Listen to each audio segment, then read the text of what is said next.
কিরে, তোদের এর মধ্যেই ফুটবল খেলা হয়ে গেল? তোমাকে ছাড়া খেলতে ভালো লাগছিল না গো বাটুল্লা, তাই চলে এলাম।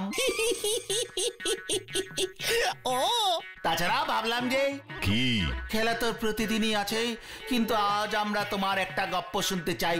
কতদিন কোনো গল্প বলো না বাটুল্লা। ঠিক আছে, তাহলে শোন। আজ থেকে অনেক বছর আগে একটা চুরির ঘটনা ঘটেছিল রুদ্রনগরের মহারাজা প্রতাপচন্দ্রের কোষাগারে।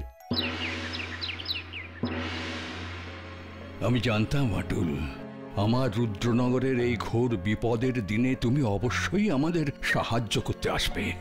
বিপদে মানুষকে সাহায্য করাই তো আমার ধর্ম মহারাজ। এবার আমাকে পুরো ঘটনাটা খুলে বলুন।